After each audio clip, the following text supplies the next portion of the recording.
I wanted to come back to Mill Valley today and walk around one of the actual neighborhoods here, because last time I was here I kind of just walked around the town.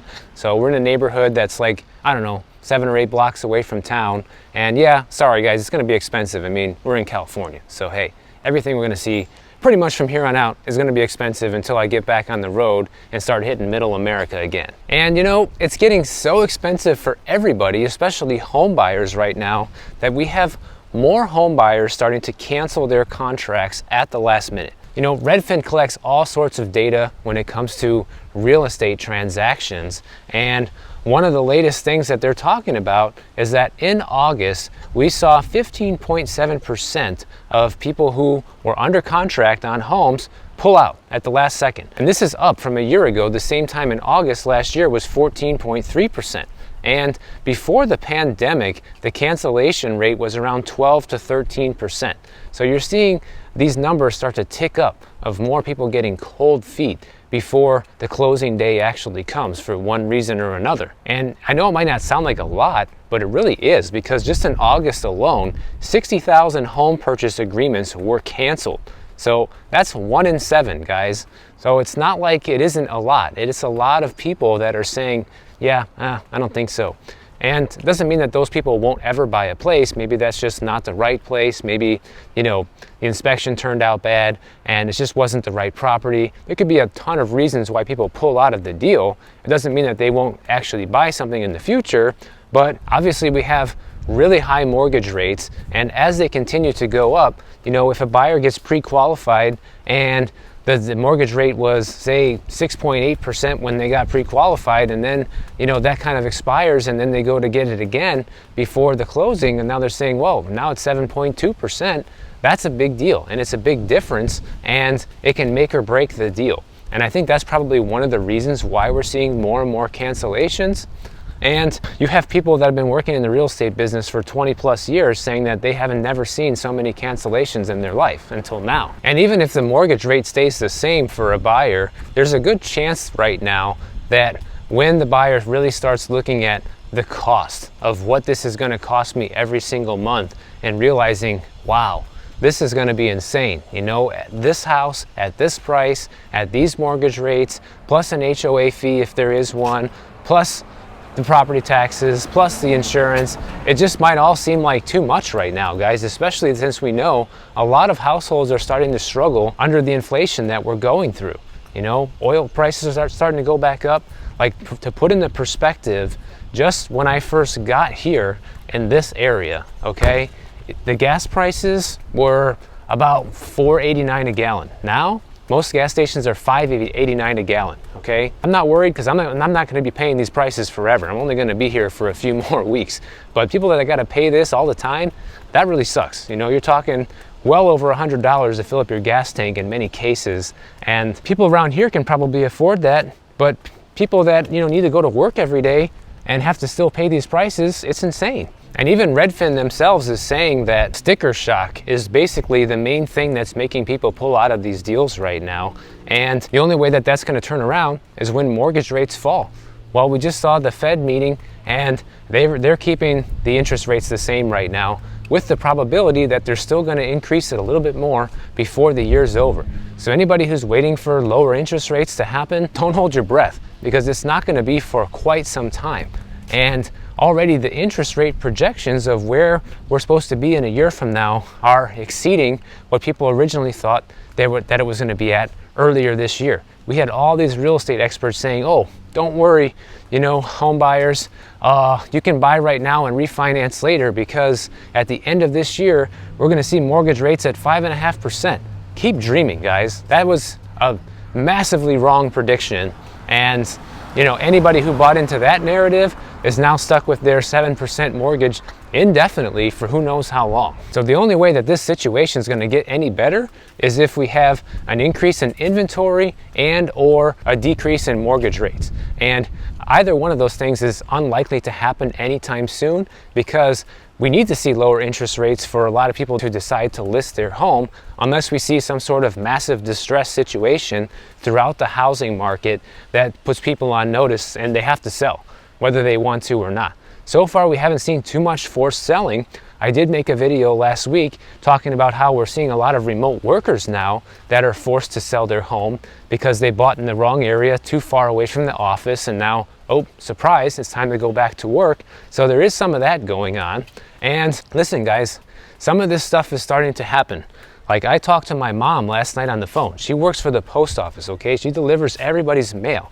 She was telling me that she's seeing more people starting to get unemployment forms in the mail. She's starting to see more people get foreclosure notices in the mail. And, you know, when you see someone's mail every day and you start noticing this, that's concerning, you know? It's a sign of where things are headed. Even the experts right now are telling people to hold off on buying a house. Not even me, and I'm definitely not one of the experts, right? I'm just a guy on YouTube. Here we have a house for sale that's $2 million and somebody already bought it. It's already under contract and it's a tiny house. It's totally falling apart. The place is in shambles, as you can see by the pictures, and yet someone's still paying $2 million for this property, which is kind of unbelievable. So obviously they're buying it for the land value here, but look at this. The previous owner bought it in 1988 for $260,000. Let's do a quick little game here and put this into the inflation calculator. If that were today's money, $260,000, if home prices rose based on inflation alone, this house would only be worth $674,000 if homes only appreciated with inflation, but yet someone's buying it for practically $2 million. That just goes to show you how homes really were cheaper back in 1988 than they are today when you adjust for inflation. But this house just gets worse. Take a look at this notice that's on the door, guys. They're warning people to only come in here at their own risk because this place is rat infested, mold infested, no children are allowed inside, and they advise you to wear hazmat equipment essentially to look at this house. That's how bad this is, and someone's paying $2 million. And then you literally have this other house right across the street from the previous one that's coming soon. It's not listed yet, but Redfin estimates it'll be a $1.8, $1.9 million listing just like the one across the street, but they bought it in March of 1985 for $156,000. The inflation calculator says today that's only $445,000, guys, but someone's going to buy this house for $2 million. That just goes to show you the insanity of the real estate market that we are in right now.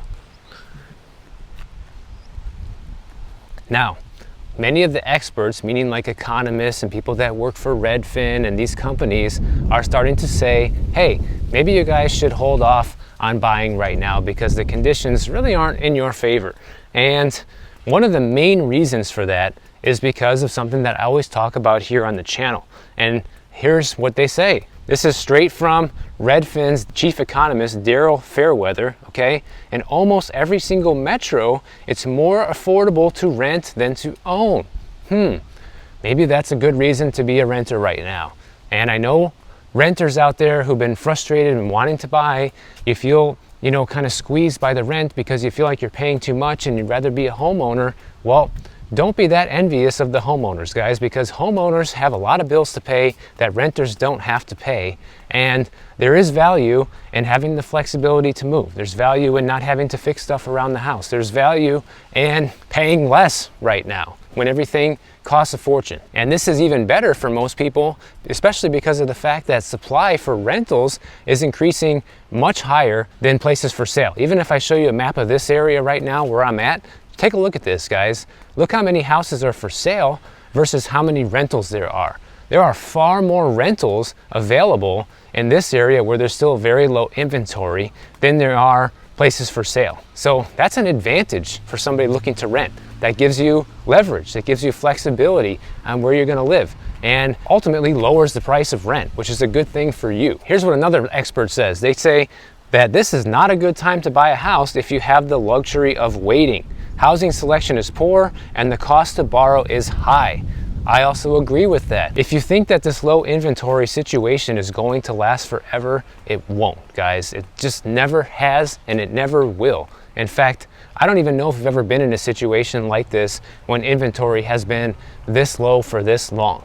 But one thing that we know for sure is that people are going to want to sell at some point. There is also the real possibility of real estate continuing to get more expensive in certain areas, especially high demand areas. So for example, If you live in an area that is growing exponentially right now and you just see new construction everywhere and everything just gets sold, you know, within a couple of days and everybody's just moving in, then that could be a sign still that it might be a good time to buy. Now, I'm not telling that you should buy or you shouldn't buy, but I'm telling you to pay attention to what's happening in your neighborhood, because what it might mean is that there's going to be a sustained level of growth where you live, and that ultimately can just push home prices higher.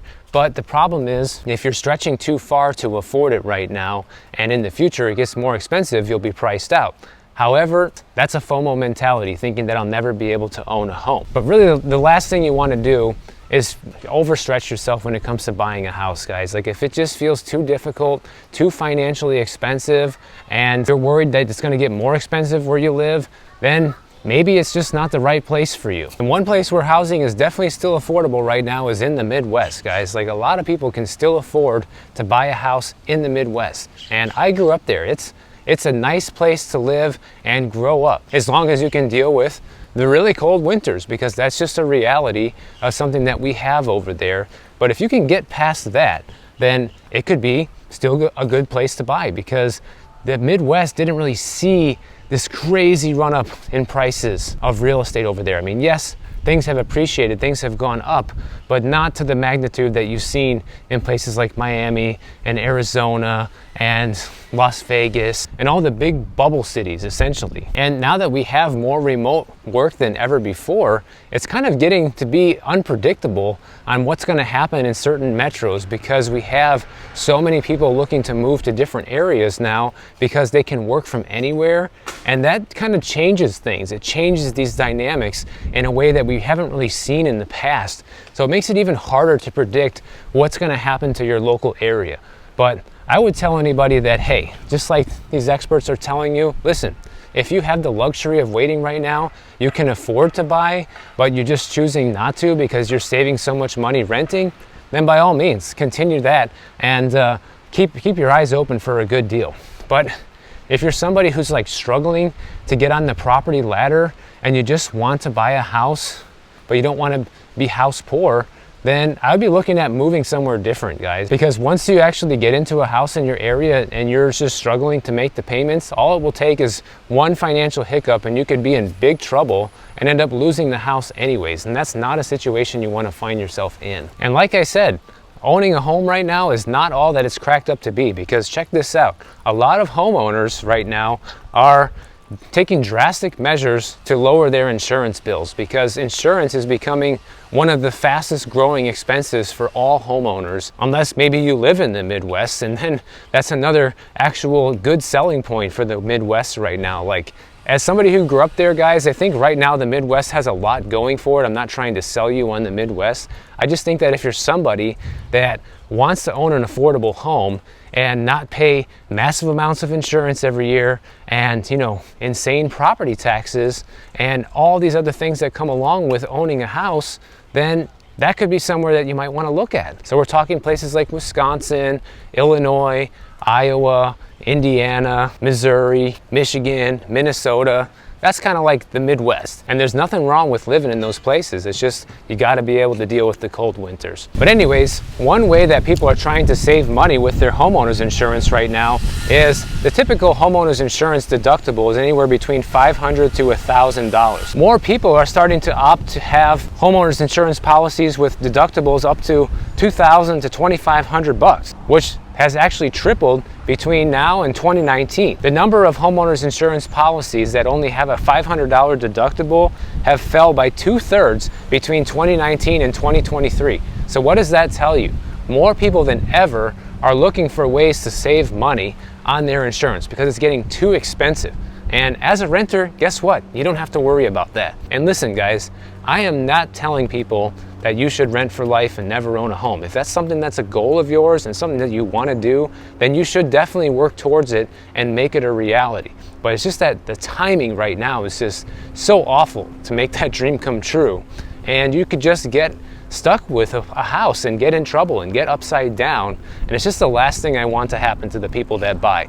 So that's why I keep making these videos. I keep trying to help you guys understand where things are at and try to teach you how to research these things in your local area to decide if buying now is going to be a good decision for you. I talked about this last week too, guys. Like, insurance going up is a real problem for everybody. In fact, nationwide right now, homeowners insurance is up about 20% from just a year ago. And the average policy is about $1,428 a year, which would be cheap if you live in Florida or California or one of these other areas where insurance is going through the roof. And the worst part from all of this is that shopping around for a different insurance carrier now doesn't even really save you that much money anymore. It used to be that you might be able to save a significant amount of money by looking for a new carrier, but they're all starting to catch on and basically gang up on homeowners and raise their policies, guys. So even if you find a cheaper policy right now, there's no guarantee that that's gonna last. And it's not just in places like Florida and California that are getting hammered with these increases, guys. Like, there's a couple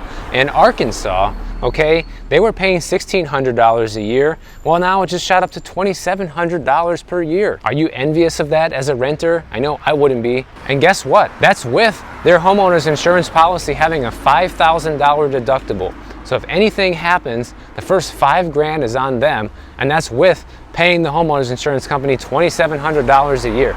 So basically, it would have to be something nearly catastrophic for the insurance company to have to step in, because a lot of repairs around the house are going to be maybe around that price point or even a little bit less if something happens. And you wouldn't think that Arkansas is a place where homeowners insurance is going to be skyrocketing like this, but they're claiming that roof damage from hail in the area is pushing their premiums higher. So you see, they're going to come up with a lot of these excuses everywhere, like I mentioned in previous videos, guys. They're going to find ways to drop people. They're going to find excuses and reasons to increase your rate right now. And so this couple in Arkansas, they ended up switching to a new carrier in order to save on their premium, right? Because $2,700 a year is excessive when you're coming from $1,600. Well, they found a new one where they only have to pay $1,100 a year. Great, right? Except there's a caveat. What is that? Oh, the deductible now is $10,000. $10,000, guys. So at this point, when does it even make sense to have homeowners insurance anymore? And you can quickly see why a lot of people are dropping coverage because of this insane situation. And this couple, they said, well, we think we will have enough savings to foot a $10,000 emergency if something were to happen. They're saying that they believe that the high deductible strategy will pay off for them as long as they invest the savings. Well, good luck, guys. Maybe, I hope it does, but either way, it sounds like you're kind of screwed. You know, it's nice to have that lower premium, but unless you know for a fact that you can cover that $10,000 and it's not going to be, you know, a financial hardship for you, you're also taking a risk. This house is for sale for $5.25 million. Wow, so cheap, only $36,000 a month mortgage payment. But they bought it back in 2005 for $1.2 million. Back in 1998, it sold for $483. And let's play the same inflation calculator game again. But this time we'll use the 2005 numbers. In 2005, even for today's numbers adjusted for inflation, guys, that would still only be barely $1.9 million. But yet somehow they think this house is worth $5.25 million. That's crazy. I wonder if they're going to end up selling it for that price.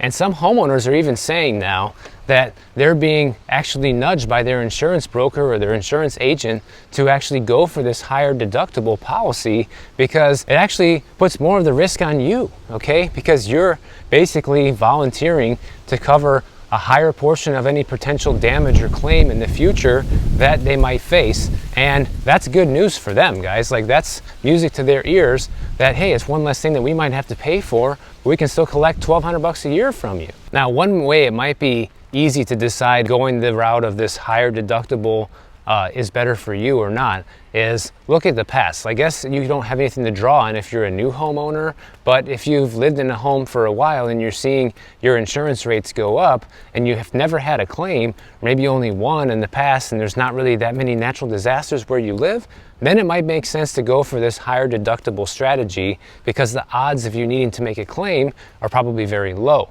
However, if you live in an area like Florida, or you live in like a wildfire prone area like here in California, it can be much riskier to do that because you may end up needing to make a claim in the next few years, and replacement costs are through the roof with everything, as well as labor costs with construction, and that can easily max out your deductible if you need to make a repair. But you know, the most sinister part of all of this is not only are insurance companies trying to put more of the risk on you via the higher deductible, but also I was watching a news story the other day, and they were interviewing an insurance agent, and he said something that really sparked in my mind. And this is what he said: the days of having the same insurance company for the next 5 to 10 years are over, is what he said. So what does that mean? It means, first of all, people are getting dropped whether or not they make claims or not. Depends on how the insurance carriers decide to spread their risk around the country, right?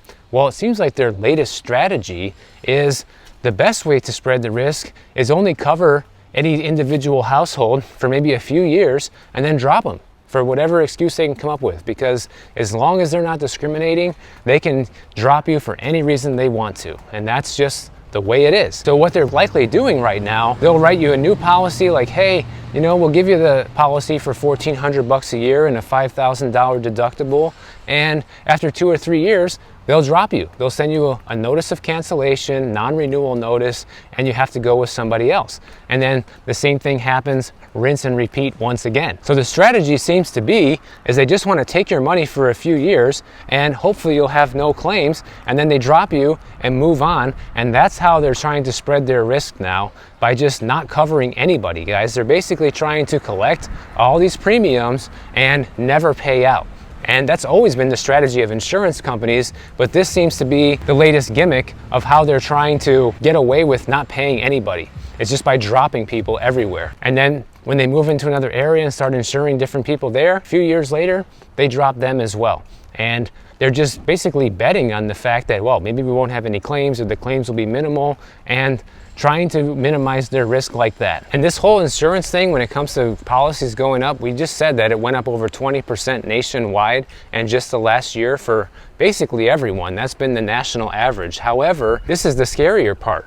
You have 39 million properties right now, according to this company, First Street. They analyze insurance risk, and they're saying that 39 million properties across the country, which is about a quarter, meaning 25% of all houses in the country, are underpriced right now for climate risk. So what does that mean? Oh, it means that they think that the climate is going to get so bad in these areas, and there's going to be more natural disasters, and they're likely going to be raising your rates soon. So if you haven't seen your rates go up, chances are you probably will. So First Street is telling people, it says, hey, listen, some places might be impacted by this very minimally, but other places could see massive insurance increases in the coming years. If you think they're going to share that data with you and tell you and give you a heads up of where that's going to be, keep dreaming. And of course, they're blaming all of this on climate change, and it doesn't really matter what they blame it on anymore, guys, because they're just going to come up with excuses of not to cover people. And even one of my channel members, Nicholas, he sent me something interesting the other day showing how the amount of hurricanes that have hit Florida over the past 50 to 100 years have been roughly the same. It hasn't really changed. It's not like we've gotten more hurricanes. It's just that now there's more people and more households than ever in the wake of disaster. So when a hurricane does hit, it causes far more damage and far more destruction. It's more expensive than in the past because there's just too many people and too many houses in the way that get destroyed. But insurance companies are claiming, well, we're just getting clobbered over here with the losses because they lost $24.5 billion so far in the first half of 2023. That's the total amount that was lost in 2022. So their losses are just astronomical right now. So the reality is they're hemorrhaging money, and they're looking for ways to recoup it. I have more to cover with this insurance situation, guys. It's just that you can go on forever with this stuff, and I think the video is already long enough. So if you want me to talk more about this, just let me know in the comments, and I'll definitely finish off the rest of this story in another video. So if you enjoyed this video, make sure you subscribe to the channel, and if you don't want to wait for my next one to come out, check out this one on the screen right over here, and I'll see you in the next one.